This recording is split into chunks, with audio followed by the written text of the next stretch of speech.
Bom, não sei se eu vou dizer bom dia, boa tarde ou boa noite, né? Porque vocês provavelmente estão assistindo a gravação.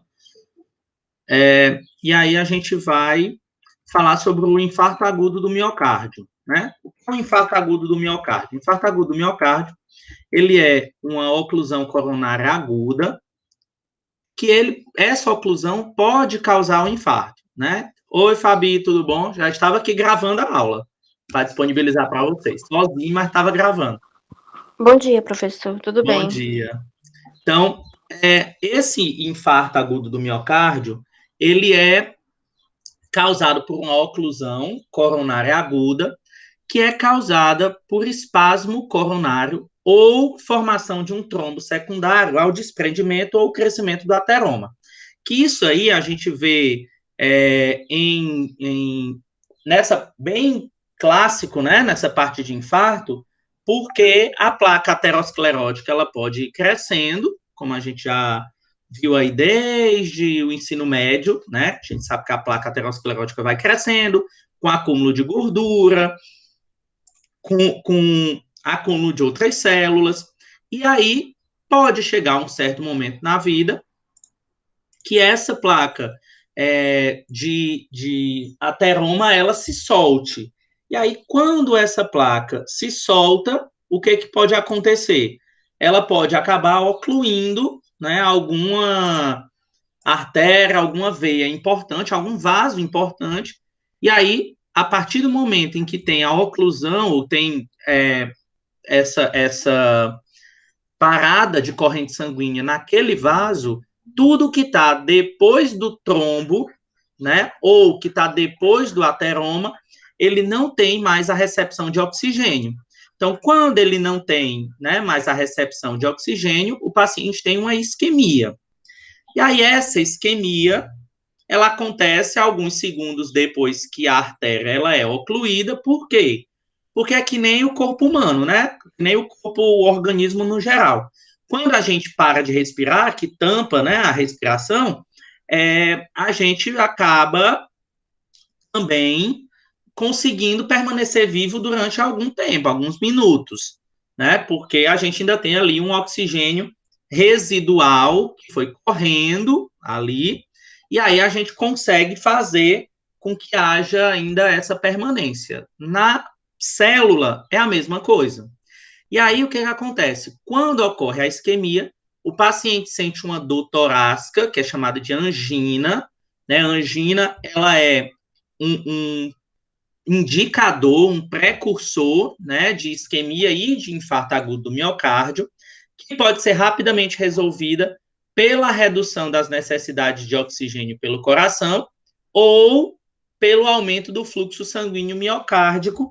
Esse aumento do fluxo sanguíneo pode ser farmacológico, a gente está ali e dá um medicamento, né, para que o fluxo sanguíneo seja restabelecido, ou então o próprio coração ele consegue fazer com que o sangue chegue às outras regiões pós-oclusão através de atalhos com outras veias, com outras artérias, né, com as coronárias secundárias que podem ali acabar levando sangue, mesmo a gente tendo uma parte ocluída.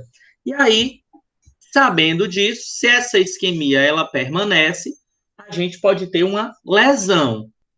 E aí essa lesão, ela ocorre quando o período de isquemia ele se prolonga por mais de alguns minutos, geralmente acontece de 20 a 40 minutos, por isso que é tão importante que o socorro seja prestado com rapidez, né, para poder a pessoa não chegar a ter uma lesão mais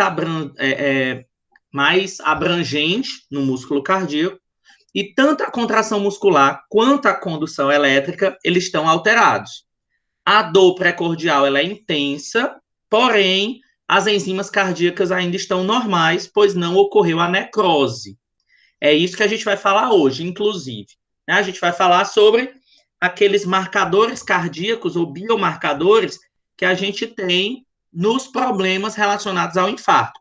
Quando é que eles aparecem, o que são esses marcadores, quanto tempo eles ficam lá e o que é que realmente eles querem dizer quando a gente encontra no exame bioquímico. E aí é nesse momento de lesão que tem a maior ameaça ao miocárdio, porque é necessária uma reperfusão de sangue rápida e eficaz. Se isso não acontece, a gente tem o infarto. E aí o infarto, ele é definido como a morte recente das células miocárdicas, ou seja, do músculo cardíaco, que sofreram uma lesão anterior, ocorrendo minutos a horas após o episódio isquêmico, e com a necrose celular, a gente tem a liberação das enzimas séricas, que são essas enzimas que a gente vai detectar no sangue do paciente para saber se ele teve ou não um episódio isquêmico, tá? E aí, além de tudo isso, dessa dor, da angina que aparece, a gente tem outros sintomas, como, por exemplo, agitação, ansiedade, sudorese, extremidades frias e cianóticas, que são com coloração arroxeada, náuseas, vômito e dificuldade respiratória. Então, isso são os sintomas clássicos, né, de uma pessoa que está sofrendo ali um infarto agudo do miocárdio. E aí, nesse caso, aí, Fabi, se quiser perguntar qualquer coisa, fica à vontade, tá?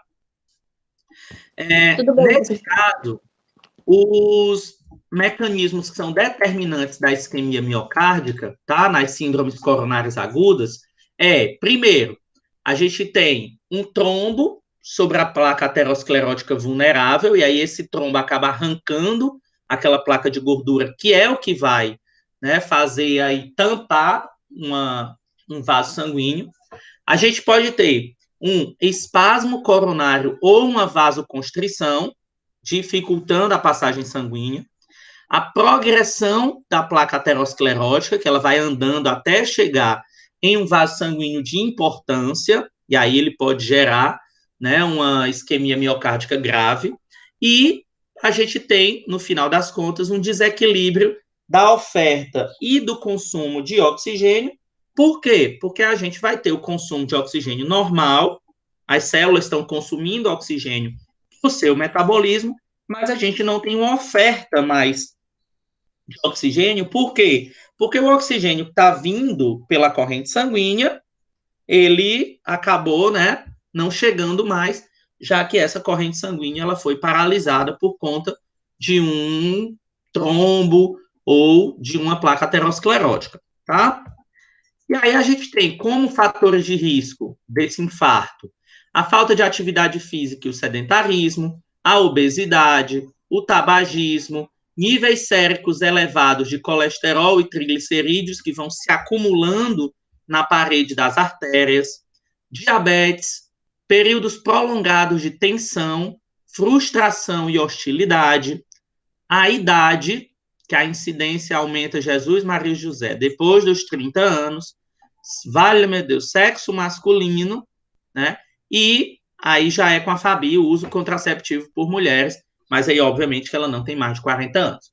Mas a gente tem aí fatores de risco para ambos os lados, né? Então, vejam que sexo masculino, idade maior do que 30 anos, e obesidade está aí relacionado. Eu, pelo menos, faço atividade física, né? Tento, mas tenho mais de 30 anos, estou obeso, não sou, mas estou, sexo masculino,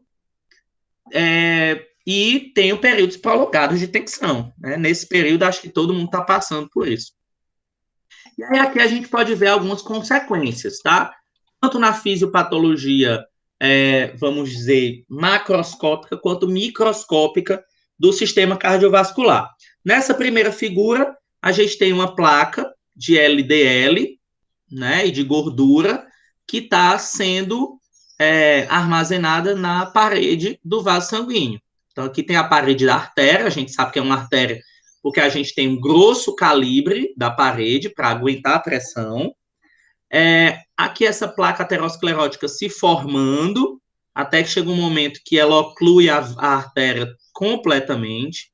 Aqui a gente tem uma parte, né, já infartada, ou aqui, já infartada não, perdão. Aqui a gente tem placas de gordura amarelada sendo depositada. Aqui sim, a gente tem um infarto na região aqui de baixo, direita inferior, a parte ventricular. A gente tem aqui o início de uma oclusão de um vaso sanguíneo, ó, aqui no centro, tá? E aqui nessa lateral. E aqui a gente tem um vaso completamente ocluído, tá? De gordura. Então, aí já não passa mais sangue. Então, nesse caso aí, a gente já consegue visualizar o infarto acontecendo, né? Nessa figurinha aqui do meio. E aí, quando a gente diz que é um infarto agudo do miocárdio, a gente está falando que é a não chegada de sangue para as células do músculo do coração. E aí, essa não chegada de sangue para as células do músculo do coração são principalmente devido à falta de oxigenação ou falta de corrente sanguínea por conta de uma oclusão na coronária. Então, a artéria coronária, a gente tem aqui a coronária direita e a artéria coronária esquerda, aqui mais clarinha. Quando elas sofrem qualquer tipo de oclusão, a gente tem um infarto agudo do miocárdio coronariano, certo? Mas a gente está vendo aqui que o coração ele é altamente vascularizado, já que ele é um músculo, ele precisa de sangue também para ele. E aí, onde tiver aqui uma oclusão, a gente pode ter uma isquemia depois, certo? Em qualquer parte do coração. E aí, nesse caso, como é que funciona? Como é que a gente tem aqui... Opa, peraí. Tá aparecendo aí Tu tá vendo aí alguma coisa, tá? Tá, agora saiu. Pronto, tá. Uhum. Eu só queria fazer uma pergunta. Como é que eu vou identificar se o paciente infartou através... Eu sei que tem uns sintomas, né? Que apresenta, através desses sintomas, eu vou pedir, o médico pede alguns exames. Então, eu vou identificar como? Através de tomografia? É a aula de hoje. A gente vai fazer os exames, né? Aí ele vai ser através de eletrocardiograma, que é a parte que vocês veem, né? Relacionada a como é o batimento elétrico do coração. E a gente tem também os indicadores, que são esses biomarcadores, que é o que a gente vai ver na aula de hoje. Né? E agora eu estou vendo que eu estava morrendo de falar e a tela não estava mudando, né? Então, tá aqui as telas que eu estava falando, tá? Então, trombo, um espasmo, uma progressão e um desequilíbrio da oferta e do consumo de oxigênio. Aqui os fatores de risco que eu estava lendo naquela hora. Mas sexo estava masculino. professor. Tava passando? Tava, Ah, tá. Aqui as figurinhas. Aqui. E aí aqui a fisiopatologia, né, do infarto, tá? Como é que ela acontece? Então, na fisiopatologia do infarto, a gente tem aqui a coronária, o trombo, ele vai, né, bloquear a corrente sanguínea, e aí com esse bloqueio a gente diminui a fonte de ATP, que é a energia da célula, diminuindo esse ATP, a célula vai acabar morrendo, e aí com essa morte celular, a gente tem a perda da estrutura, né, porque a gente tem a lesão tecidual e a presença de radicais livres, que são liberados com a morte celular. Essas células acabam, né, perdendo sua estruturação, morrem, e aí a gente tem o aumento de algumas substâncias, e aí vem a tua pergunta, Fabi, o aumento de algumas substâncias que ficam dentro do citoplasma das células cardíacas. Quando essas células morrem e esse citoplasma se desfaz, o que acontece? Essas substâncias que só estavam dentro do citoplasma, elas vão para a corrente sanguínea, como é o caso da CKMB e das troponinas. E aí, a gente vai conseguir visualizar essas enzimas ou esses marcadores cardíacos no sangue, e aí a gente sabe, opa, se eles estão presentes no sangue, significa que tem célula cardíaca morrendo.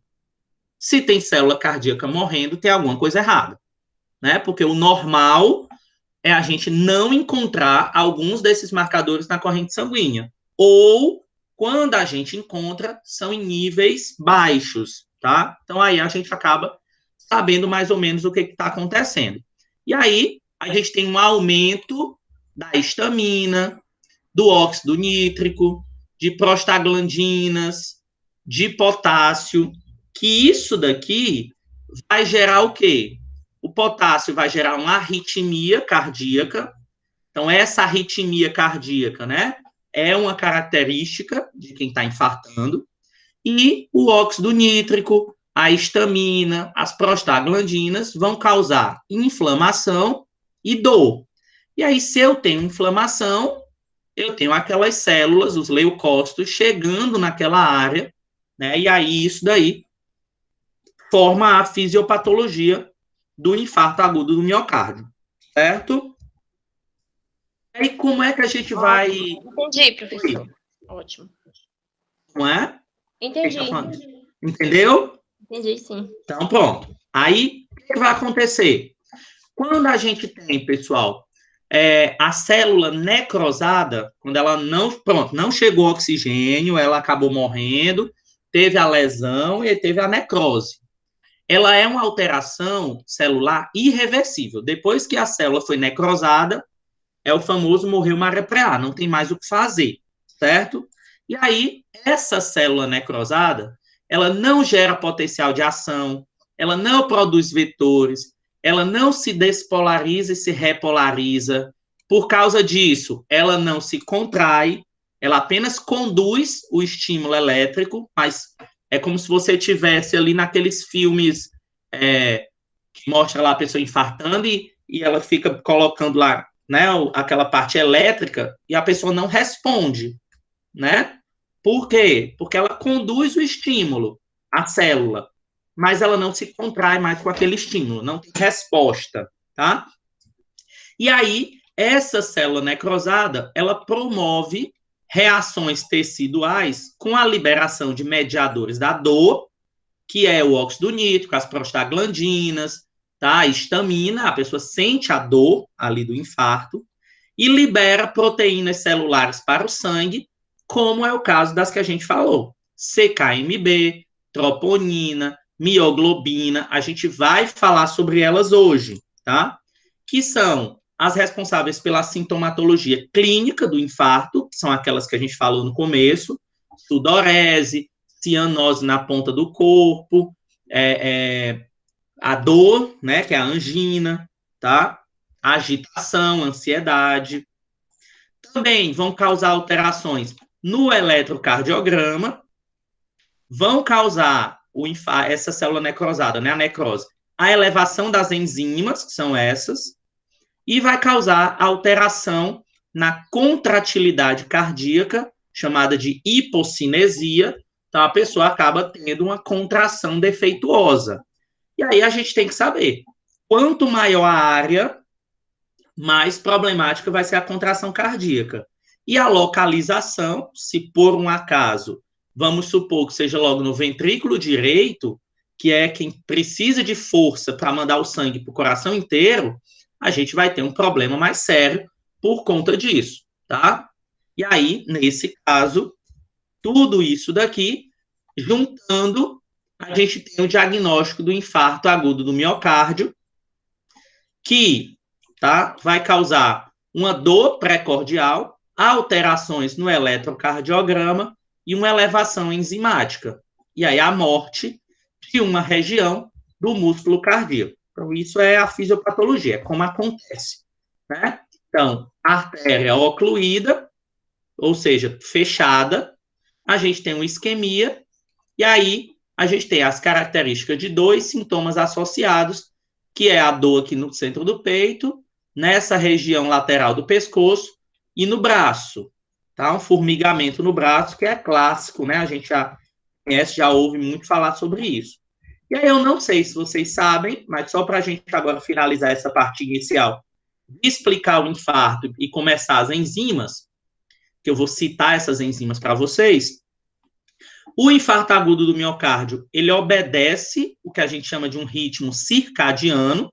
Para quem não sabe, né? O ritmo circadiano é aquele ritmo corporal normal de um dia, onde durante a noite a gente tem algumas enzimas e substâncias endócrinas elevadas e outras mais baixas.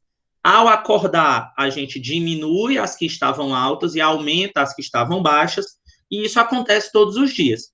Então, o infarto, ele predominantemente acontece entre 6 da manhã e meio-dia, ou no período do final da tarde, devido em parte pela maior liberação nesses períodos de catecolaminas, além do estresse físico e mental no final do expediente de trabalho.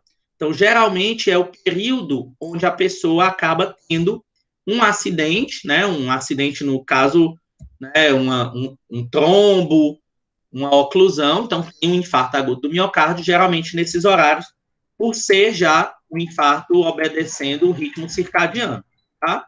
E aí, não cabe a nós aqui, nessa disciplina, estudar o eletrocardiograma, tá? Mas a gente vai estudar as enzimas. A elevação e a queda nos níveis de enzimas e a elevação dessas enzimas sem normalização depois. O que está acontecendo isso? Tá? E aí, aqui, só para vocês saberem, que o infarto agudo do miocárdio é a principal causa de morte no mundo ocidental, por conta muito bem do nosso estilo de vida e a nossa alimentação. Cerca de 50% das mortes por infarto agudo ocorrem na primeira hora do evento, né? Então é rápido, e são atribuídas às arritmias, mais frequentemente à fibrilação ventricular, causada por conta da morte de uma parte do coração. Tá? A gente tem uma arritmia por conta disso. Então, no Brasil, tá? Só no ano 2000, por exemplo, que a gente estamos, né, na época aí do novo milênio, 36,5% dos óbitos entre indivíduos com idade maior ou igual a 55 anos ocorreram de doenças do aparelho cardiocirculatório. É muita gente. E hoje esse número está maior, porque o nosso sedentarismo aumentou e o nosso estilo de vida também piorou, certo? E aí a gente tem no Brasil mais ou menos 300 mil mortes anuais por causa de infarto agudo do miocárdio. E os marcadores cardíacos, que é o que a gente vai ver hoje, são a expressão bioquímica da lesão das fibras cardíacas. Então, quando a gente tem as fibras cardíacas lesionadas, a gente vai ter a presença ou o aumento dessas enzimas que são a expressão bioquímica das lesões. A gente pode, com esses marcadores, detectar um infarto agudo do miocárdio de 2 a 72 horas após o infarto, e elas são importantes para confirmar o infarto, para colaborar no tratamento, para auxiliar na prevenção de outros distúrbios cardiovasculares e prevenir o reinfarto, tá? E aí, essas enzimas, ou esses marcadores cardíacos, eles são dosados no soro do paciente por meio de reações enzimáticas que a gente faz em laboratório, tá? Vamos lá.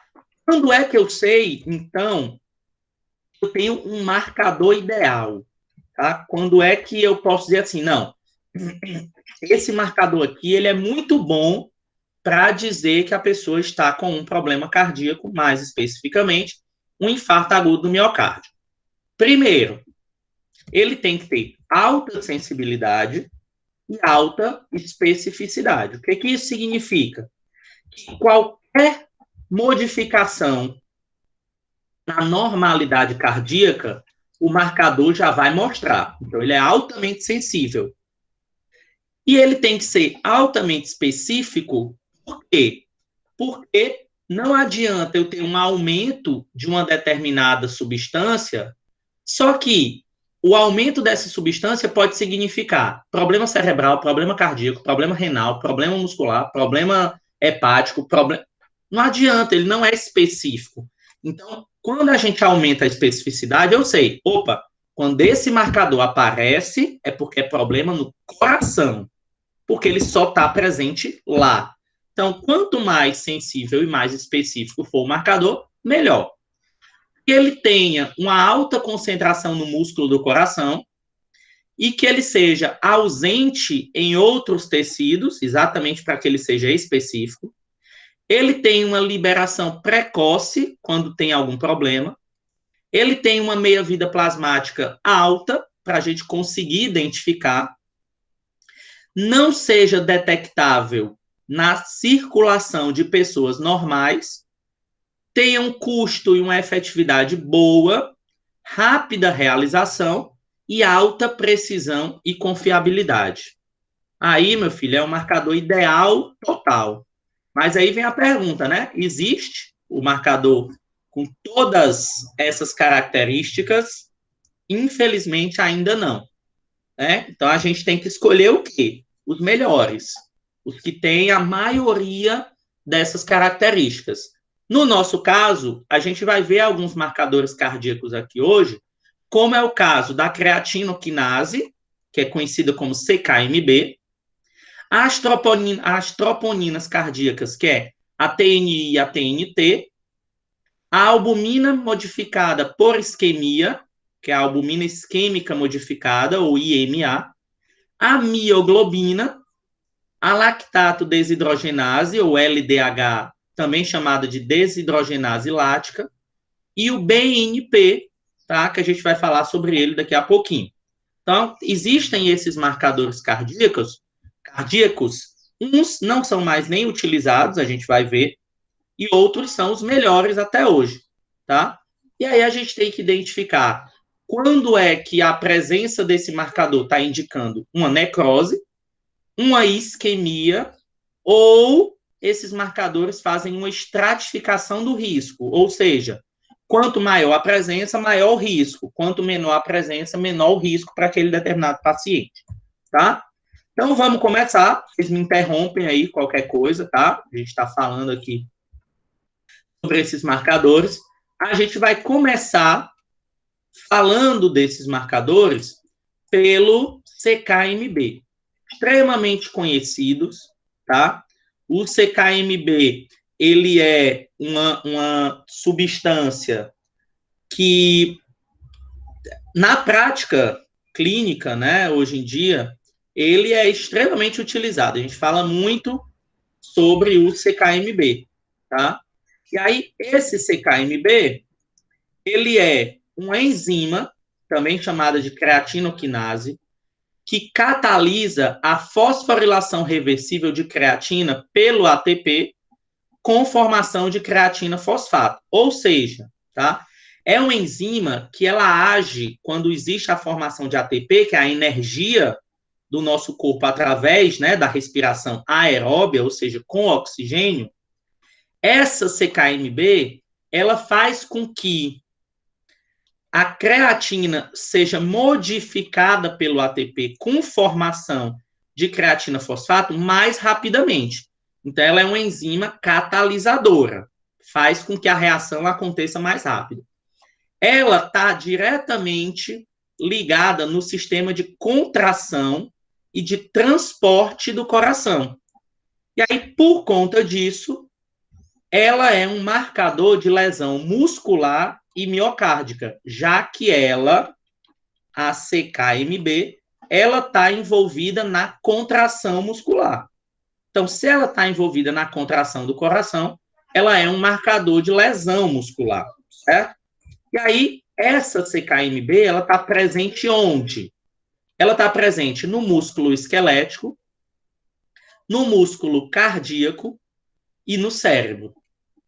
E aí eu pergunto para vocês, essa enzima, ela é altamente específica? Sim ou não? O que vocês acham? Dona Leuda e Dona Fabi. Repete só a pergunta de novo, professor. Eu estou dizendo, ó, ela está presente, essa enzima, no músculo esquelético, no músculo cardíaco e no cérebro. Ela é altamente específica? Baseado no que a gente falou ali atrás? Não. Não, porque ela está em outros locais do corpo também. Então, eu não posso ter a 100% de certeza que a pessoa está com um problema cardíaco se eu encontrar CKMB, porque ela também está presente em outros locais do corpo, tá? E aí eu tenho, né, que fazer, tá? A creatinoquinase, tá? Desculpa. eu tenho que fazer uma especificação, tá? Uma especificação. Por quê? Porque a creatinoquinase, ela está presente, ou ela é subdividida em 3 tipos. Aí, essa creatinoquinase, ela tem a CKBB, que vem de brain, ou seja, de cérebro. Então, creatinoquinase cerebral, creatinoquinase de músculo esquelético ou muscular e creatinoquinase de músculo cardíaco. Então, quando eu quero fazer uma avaliação da condição cardíaca do paciente, eu vou buscar a presença de CKMB, que é a que está presente no músculo cardíaco, tá? E aí, gente, essa CKMB, ela é, só para vocês terem uma ideia, ela é 1% da creatinoquinase que tem no músculo esquelético e 45% no músculo cardíaco. Então, ela tem uma porcentagem alta em músculo cardíaco, tá? A CKMB. E aí, essa enzima, depois que acontece o problema, ver se eu digo aqui, então vou deixar para mostrar no próximo slide. Essa CKMB, ela está alterada em algumas situações. Quando eu tenho uma doença muscular aguda ou crônica, quando eu tenho um trauma, uma pancada, quando eu tenho, por exemplo, exercícios físicos exagerados, ou seja, exercícios físicos muito potentes, uso de drogas e medicamentos como cocaína, hipnóticos e alotano, já que ela está presente também, em parte, no cérebro. Quando a pessoa tem hipotireoidismo, está grávida, tem hipertensão ou está em sepse. Em todas essas circunstâncias, a creatinoquinase está alterada, tá? A CKMB. Então, a gente precisa avaliar isso quando aparecer CKMB alterada no exame laboratorial do paciente, certo? E aí, essa CKMB, pessoal, ela é encontrada 100% no citoplasma da célula. Ou seja, na corrente sanguínea normal, ela não é para estar presente. Tá vendo, Fabi? Aquilo que tu perguntou. Ela não é para estar presente na corrente sanguínea normal, porque ela é encontrada 100% dentro das células. E aí, quando você tem uma lesão celular, lá no músculo cardíaco, essa creatinoquinase, ela aumenta entre 4 e 8 horas após o início dos sintomas, atinge o pico, ou seja, a sua maior quantidade em 24 horas e se normaliza depois de 48 a 72 horas, tá? A intensidade da elevação, ela vai depender do volume de tecido lesado, ou seja, quanto maior a lesão, quanto mais células morrerem, maior vai ser a quantidade de creatinoquinase que vai para a corrente sanguínea, concordam? Se eu estou estourando um monte de célula, mais creatinoquinase está sendo jogado na corrente sanguínea. Se eu tenho mais creatinoquinase, o prognóstico do paciente não é bom, porque significa que tem um tecido lesado muito grande. Se tem pouca, é porque o tecido lesado foi menor, tá? Ele serve para diagnóstico tardio de um infarto agudo do miocárdio, porque vocês veem que ele pode estar presente até 48 horas, né? Pode estar alterado em outros problemas cardíacos, não só no infarto, como uma desfibrilação, uma insuficiência coronária, uma fibrilação auricular, tá? Isso pode acontecer, deles estarem presentes. E a presença na corrente sanguínea em pessoas normais é super baixa, de 0,5 a 1 unidades por litro de sangue. Por quê? Porque a gente sempre está tendo algum tipo de lesão, uma célula está morrendo, né? As células, elas se renovam. Então, quando essa célula acaba morrendo, sofrendo um processo de apoptose, cai um pouquinho de creatinoquinase na corrente sanguínea, porém, no infarto agudo do miocárdio, com uma grande quantidade de creatinoquinase caindo na corrente sanguínea. 6 horas após o início dos sintomas, os valores eles já são superiores a 1 unidade por litro, que é o máximo do normal, tá? O máximo do máximo.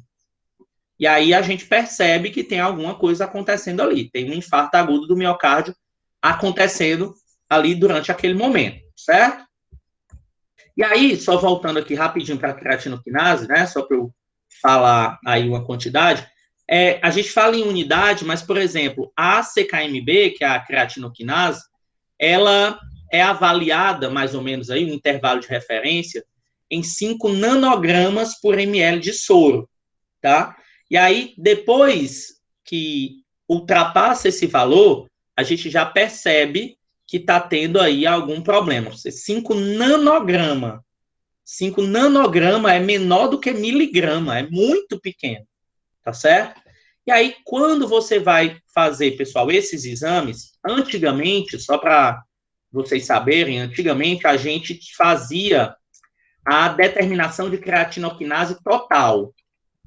Essa determinação de creatinoquinase total, ela não é mais recomendada. Por quê? Porque no diagnóstico do infarto, né? Por quê? Porque como a creatinoquinase ela tem ampla distribuição nos tecidos, isso faz com que ela tenha uma baixa especificidade. Então, foi por isso que a gente desenvolveu técnicas de análise somente da CKMB, quando a gente quer avaliar infarto do miocárdio, porque, né, essa enzima, ou essa isoenzima, ela tem alta sensibilidade e tem alta especificidade para diagnóstico de lesão no músculo cardíaco. Então, a gente pega, na prática, vocês ficarem sabendo, como é que a gente faz? A gente realiza 3 determinações seriadas, num período de 9 a 12 horas, tá? E aí, se essas 3 dosagens estiverem dentro do intervalo de referência, que é até 5 nanogramas por ml, o infarto ele é excluído. Não, a pessoa não está infartando.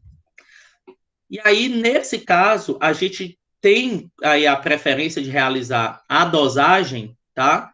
De CKMB, lembrem, tá? Então, a gente quantifica a enzima, tá certo? Então, se fez 3 avaliações e as 3 avaliações não estavam acima do pico ou do valor de referência, descarta aí o infarto agudo do miocárdio. Entendido? Vocês conseguiram entender, pessoal, por que a gente tem a creatinoquinase MB como um marcador de infarto? Deu para entender? Espero que sim.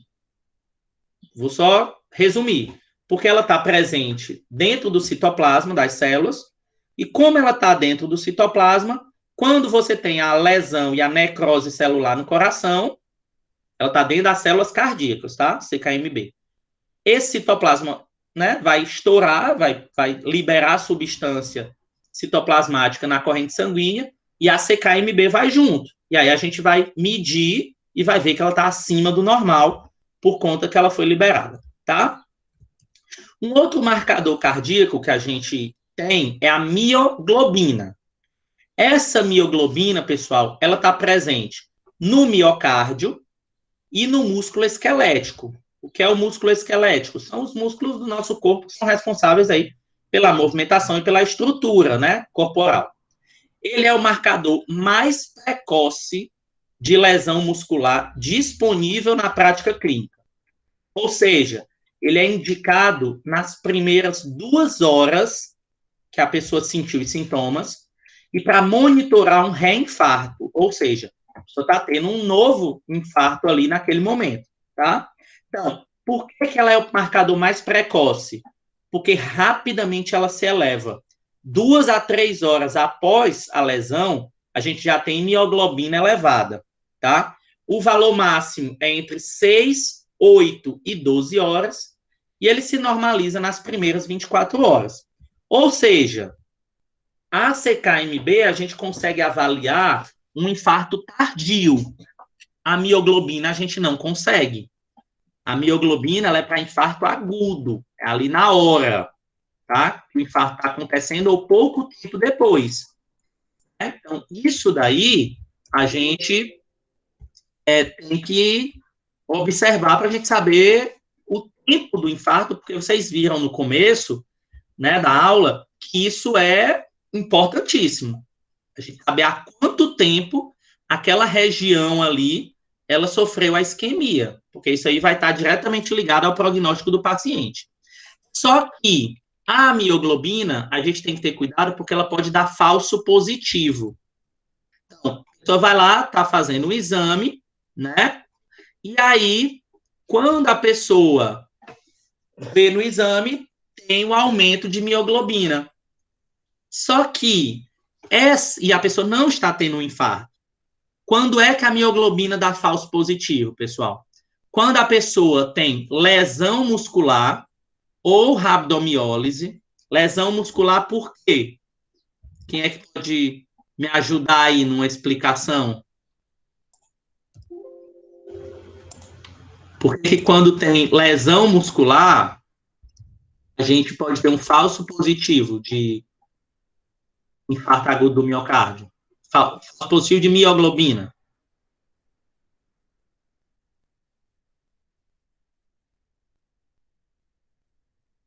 Cadê a galera do Maraca? Estão dormindo ainda?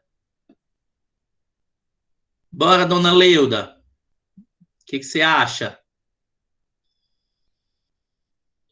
Você pegar um exame, você olhar lá que a pessoa está com mioglobina aumentada, você já se desespera? Não, né?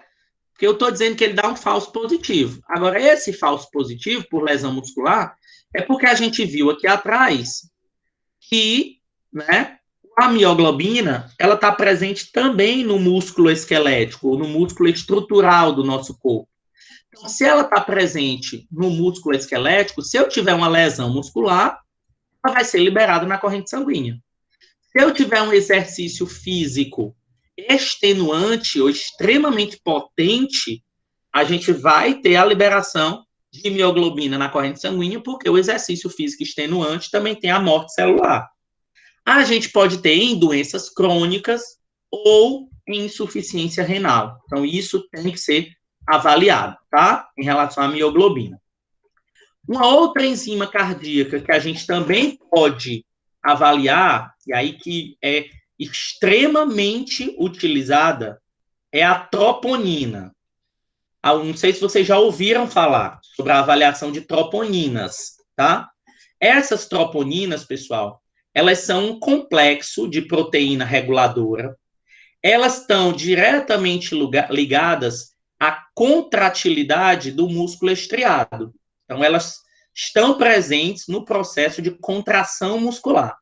E essa troponina, ela tem 3 componentes. Ela tem a troponina C, que ela fixa o cálcio.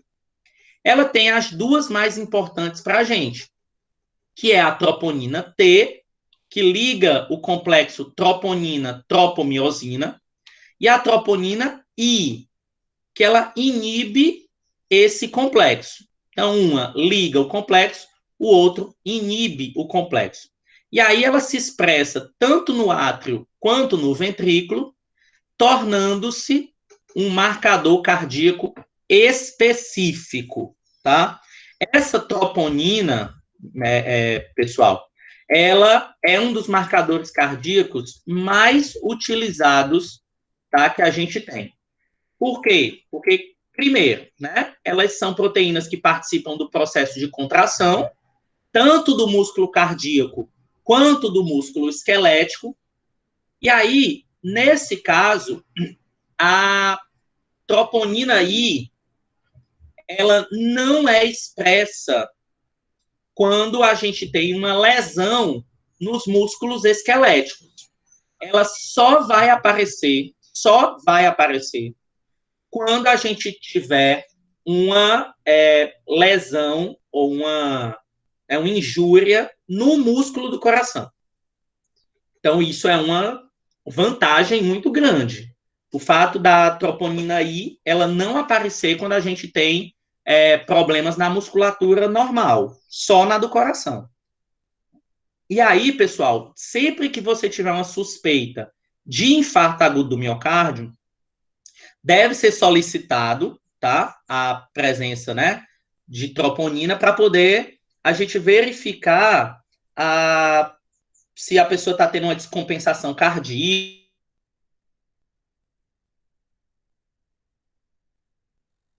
Pode acontecer, isso é normal. A gente tem uma pequena elevação de troponina, mesmo não tendo infarto agudo do miocárdio, mas aí o que acontece? Isso daí vai indicar um mau prognóstico para esse paciente, porque ele pode indicar que a pessoa está aí com um problema cardíaco, né, com uma descompensação cardíaca acontecendo e que pode levar ao infarto, tá certo? Então, a gente tem que prestar atenção nisso daí, porque ele dá um mau prognóstico. E aí, essas troponinas, hoje em dia, a gente tem uns kits, tá, em laboratório, que a gente consegue detectar valores baixíssimos de troponina T, por exemplo, né? E aí facilita, inclusive, a interpretação desses valores, porque a gente consegue diferenciar, né, de um infarto agudo do miocárdio ou um danozinho celular na isquemia aí que pode acontecer, que nem é tão sério, né, mas que vai levar a troponina para a corrente sanguínea da mesma forma, tá certo? E aí, pessoal, quando a gente está avaliando essa troponina, a elevação do nível de troponina T e troponina I, ela ocorre entre 4 e 6 horas após a dor, ela atinge um pico de 12 a 18 horas e volta ao normal cerca de 7 dias depois do infarto. E aí, só para vocês terem uma ideia, a troponina T, ela persiste no sangue mais tempo do que a I, só que ela demora mais tempo para aparecer, tá? E ela se eleva também no acidente vascular cerebral. Ela serve como prognóstico para a síndrome coronariana aguda, e quanto maior esse valor de troponina encontrado, pior vai ser o prognóstico do paciente, porque isso vai demonstrar que aquele paciente teve uma lesão bem maior do que teoricamente era para ele ter, tá? E aí, quando a gente vai comparar a troponina com a CKMB, que é aquela primeira que a gente viu, o nível de troponina, ele permanece elevado por um período mais longo após o infarto. A troponina tem maior especificidade para a lesão miocárdica, porque a CKMB, mesmo sendo MB, né, de coração, ela pode ser encontrada ainda em tecidos não cardíacos. E a troponina tem uma habilidade maior em detectar pequenas quantidades de lesão miocárdica que a CKMB não tem. Então, são vantagens que a gente tem da análise de troponina frente à análise de CKMB. Tá ok? Se tiver alguma dúvida aí maior, vocês me param aí e me perguntam, certo? Outra que a gente utilizava era a desidrogenase lática, ou DHL. Esse DHL, pessoal, ela é uma enzima, a desidrogenase lática, a lactato desidrogenase, que catalisa a conversão reversível, ou seja, vai e volta, entre lactato e piruvato, que são substâncias que são encontradas na nossa respiração aeróbia para a produção de ATP ou energia. Essa lactato desidrogenase, ela é constituída de dois tipos de subunidade. A H, que vem de coração, e a M, que vem de músculo. Só que qual é o problema? Ela é amplamente distribuída no coração, no fígado, no músculo esquelético, no rim, nos eritrócitos, que são as hemácias. Então, ela tem baixa especificidade, tá? Essa baixa especificidade, ela faz com que, por exemplo, a lactato desidrogenase não seja mais recomendada para avaliação de infarto agudo do miocárdio, tá? Porque ela pode estar alterada também em diversas patologias, como anemia megaloblástica, doença renal, doença hepática, câncer, infarto pulmonar. Ou seja, para ser um marcador cardíaco, ela não serve mais de nada, praticamente, baseado no que a gente já tem hoje de mais moderno, que a gente faz uma avaliação aí de troponinas e de CKMB, que é muito melhor, tá? E também, pode ser que vocês até já tenham ouvido falar sobre isso, a gente tem o peptídeo natriurético cerebral, também chamado de BNP, que ele é um pró-hormônio liberado para a corrente sanguínea quando o coração sofre um aumento da pressão interna. Ou seja, a pressão cardíaca aumentou, a gente tem a liberação de peptídeo natriurético cerebral. Por que, pessoal, que o corpo libera esse peptídeo natridiurético? Porque se a pressão cardíaca aumentou, o cérebro vai liberar, tá, essa substância para que a gente urine mais, por isso que ele é diurético, e diminua a pressão de sangue. Porque a gente está jogando água para fora, a pressão diminuiria. Nesse caso, a presença de BNP, ele permite avaliar um risco de infarto, de AVC ou uma descompensação aguda da insuficiência cardíaca, por conta da pressão arterial, tá? Esse BNP, quanto mais elevado, pior o prognóstico, porque a gente sabe que a pressão está aumentando. Ele pode dar um falso positivo na insuficiência renal crônica ou em infecções generalizadas, e um falso negativo em obesos, quando a pessoa está com insuficiência mitral aguda, que é na válvula cardíaca, estenose mitral ou mixoma atrial, que são problemas cardíacos também, tá? Mas aí é um falso negativo. Só que, como a gente viu, ainda assim temos substâncias ou marcadores que são melhores, como é o caso das troponinas. E, finalmente, a gente tem, tá, a albumina isquêmica modificada. Essa albumina isquêmica modificada, ela sinaliza a isquemia antes da morte do músculo cardíaco.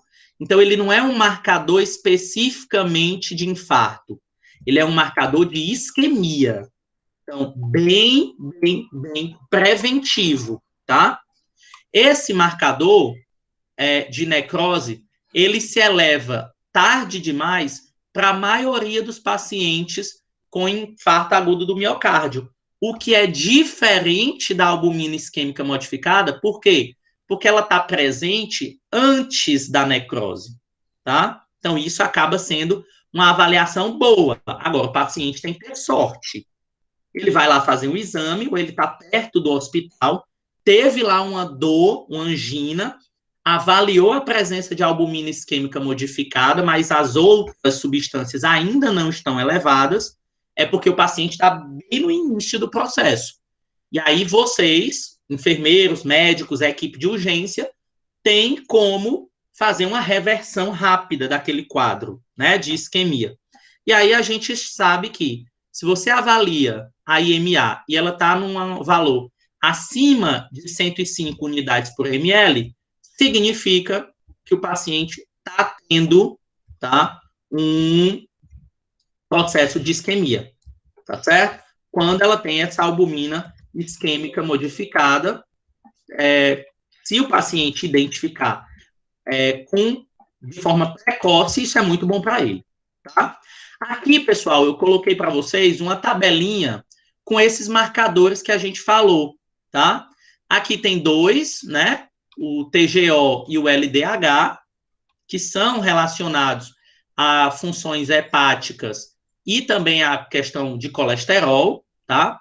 Mas aqui tem os que a gente falou. A creatina quinase total, creatina quinase específica do músculo cardíaco, troponina I e mioglobina. Depois do infarto ou da isquemia, em que hora ele aumenta? Qual é o pico? O retorno ao normal? As vantagens, tá? E as desvantagens que cada um tem, tá? Então, essa tabelinha é muito boa aí para vocês. E aí, sabendo disso, eles são utilizados para o diagnóstico, né, do infarto agudo do miocárdio, tá certo? Junto com a pré-cardialgia, depois da isquemia, as alterações no eletrocardiograma e a curva enzimática da lesão miocárdica que a gente faz de acordo com cada enzima dessa que a gente viu na aula de hoje. E aí, por conta disso, a gente conclui hoje que a troponina I é o melhor marcador que a gente tem hoje para a função cardíaca, né, para infarto agudo do miocárdio. A mioglobina, ela é útil para a gente excluir o infarto nas primeiras horas da dor e prevenir o reinfarto. A gente vai mantendo essas metodologias aí para melhor avaliar o prognóstico do paciente. Vocês viram que tem algumas substâncias que, quanto maior a sua quantificação, pior o prognóstico. Então, ela serve para avaliar prognóstico. E a gente não deve comparar resultado de diferente metodologia. Eu não comparo o resultado de troponina com CKMB, com mioglobina. Cada marcador é uma metodologia diferente, tá? E aí aqui tem os 10 mandamentos para o coração saudável. Fazer exercício regularmente, cuidar da pressão, saber se é diabético ou não descuidar do lazer, porque a gente viu que estresse é um fator preponderante para o infarto, controlar o colesterol, não ser obeso, escolher bem os alimentos, evitar fumar, consultar o médico periodicamente e reduzir o estresse do dia a dia, tá? Quando eu digo consultar o médico periodicamente, hoje a gente já tem aí uma grande quantidade de enfermeiros trabalhando, né, no processo cardiovascular. Então, a gente já tem aí o professor Jader, por exemplo, não sei se vocês conhecem, não sei se ele dá aula aí em Maracanaú. O professor Jader é enfermeiro, né, que trabalha com essa parte de cardiologia aí muito bem, inclusive. Então, é uma área aí também na enfermagem muito, hoje em dia, procurada exatamente para não esperar chegar no infarto para o paciente acabar se cuidando, né? Essa figurinha vale muito o que a gente tem hoje. A gente tem que se cuidar da alimentação, porque, querendo ou não, a obesidade, ela é também um fator de risco para infarto agudo do miocárdio, certo? Viram que a gente tem esses marcadores, mas a teoria da presença dos marcadores é basicamente a mesma. Se ele está presente, é porque houve aí uma liberação desse marcador, por exemplo, na maioria deles, pelas células citoplasmáticas do coração. Então, se ele está presente, é porque tem algum problema acontecendo, tá? Então, tem que ter cuidado aí em relação a isso, tá? Ok, pessoal. Deu para entender direitinho em relação a isso? Então, esses foram os marcadores cardíacos, tá? Eu já coloquei lá no Moodle de vocês a aula da semana passada, que era a palestra. O professor Pedro Áureo, ele pediu, eu já coloquei lá no Moodle, tá? Já tá lá o folderzinho. Vai ser na terça-feira que vem, às 14 horas. Quem não puder assistir, vai ficar gravado, tá certo? Então, às 14 horas, ele vai falar sobre hemostasia e coagulação. Então, os exames relacionados à hemostasia e coagulação. Então, vai falar sobre TAP, TPTA, né? Vários exames relacionados a coagulograma, tá certo? Então, eu já coloquei o folderzinho lá no Moodle, tá? Então, compartilhem aí com os coleguinhas de vocês. Tudo bom, meninas? Tudo bem? Tudo bem, professor. Eu vi tá lá. Tá ótimo? Então, pronto. Então, a aula vai ficar gravada. Vou parar de gravar agora. Já disponibilizo daqui a pouco para vocês. E a gente se encontra na semana que vem, tá bom? Então, beijão. Bom resto de semana. Aproveitem a conexão Fametro, que tá ótima. Tá? Hoje é dia de apresentações de trabalhos, mas quinta e sexta tem as palestras e as mesas redondas. Tá bom? Então, beijão, Fabi. Beijão, Leuda. Beijão, Renilda. Obrigado pela presença de vocês na aula, tá? Boa semana para vocês. Boa semana para você também. Tchau. Bom dia. Tchau, tchau.